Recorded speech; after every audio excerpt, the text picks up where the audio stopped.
Summit Kids, Miss Heather here. Thank you for watching Kids Church with me.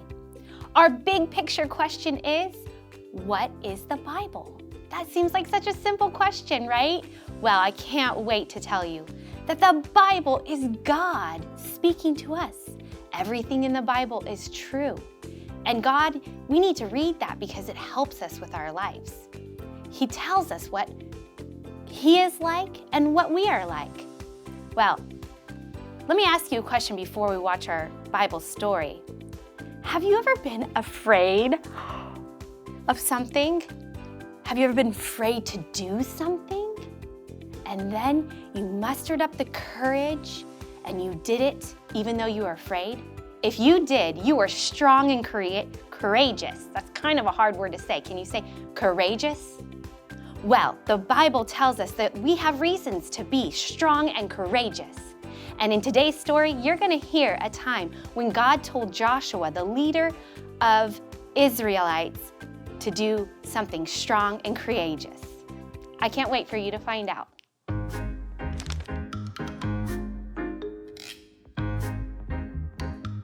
God's people were near the land of Canaan. This was the promised land, the place God said Abraham's descendants would one day live. The Israelites had wandered in the wilderness for 40 years. The older generation had died. Moses, their leader, had died too, and now it was time for the remaining people to go into the land. God chose Joshua to be the new leader of Israel.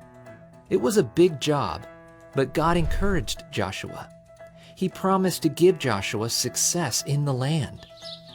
God said, "No one will be able to stand against you as long as you live. I will be with you, just as I was with Moses. I will not leave you or abandon you." Then God said, "Be strong and courageous." God wanted Joshua to lead the people into the land because he had promised it to his people. God said, "Be strong and very courageous to obey everything Moses taught you.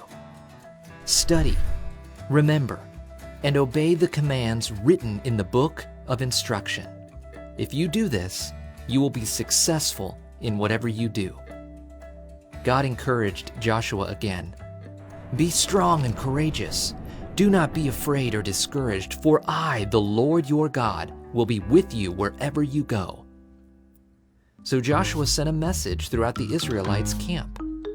"Get ready. We are going to cross the Jordan River and take this land. God is giving it to us, just like he promised." The Israelites agreed and got ready. "We will do everything you have commanded us," they told Joshua. "We will go everywhere you send us. We will obey you like we obeyed Moses. We trust that God will be with you like he was with Moses." God encouraged Joshua and promised to be with him as he led the Israelites into the promised land, where they would be victorious and find rest. We have victory over sin and rest for our souls in Jesus, who is always with us and leads us into the promised land of God's kingdom.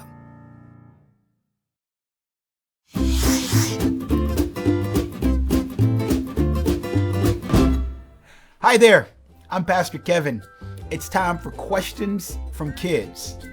Jonathan from St. Cloud, Minnesota asks, My brother always points out when I make a mistake. It makes me so mad. What should I do? Oh, that is a good question. First, I am so sorry that he points out all of your mistakes.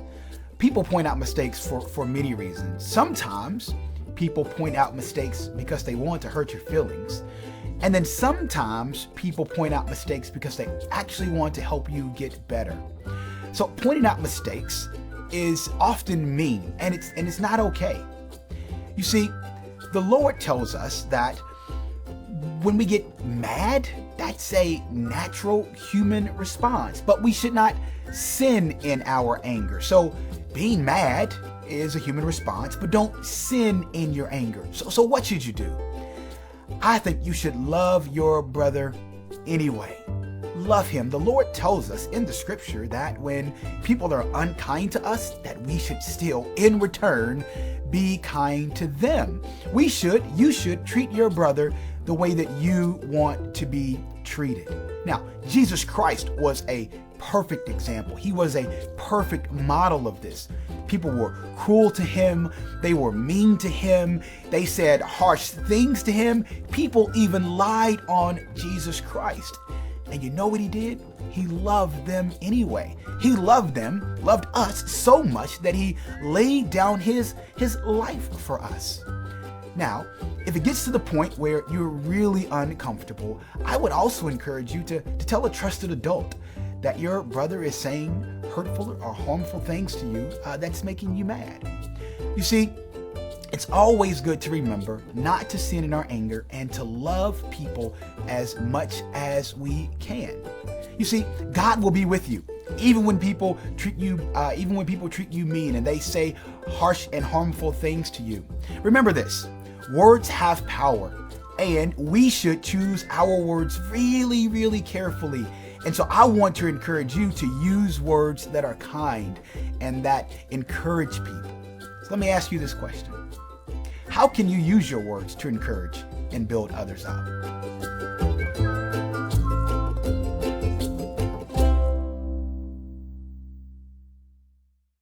For many years, women have been making an impact for Jesus as missionaries serving all over the world. These women serve specific roles in sharing the gospel with other women in many different nations. Edmonia Moon and her sister Lottie were two of the first women sent to China in the late 1870s. Lottie spent her entire life loving and sharing the gospel with the Chinese people. In the 1900s, more women missionaries headed to China, Japan, and other nations to start community centers.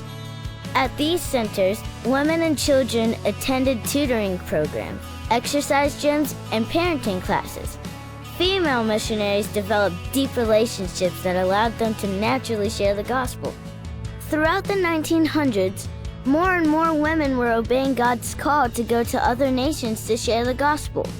Agnes Graham was one of the first missionaries to Chile in South America. Within 25 years of her arrival to Chile, 50 new churches had started. Ruth Kersey was a nurse who heard about the great medical needs in Nigeria, Africa. So, she left her home to serve the Nigerian people. She opened an orphanage for children and showed the love of Christ to many in this country. In the 1990s, Yvette Aarons was appointed to be a missionary in Trinidad, an island in the Caribbean. Yvette became one of the few deaf missionaries sharing the gospel using sign language to deaf people around the world. And the list goes on. There's not one type of missionary. Young, old, men, and women, everyone has a role in sharing the gospel with people all over the world. Again, thank you for watching Kids Church today. Have an awesome week. Bye.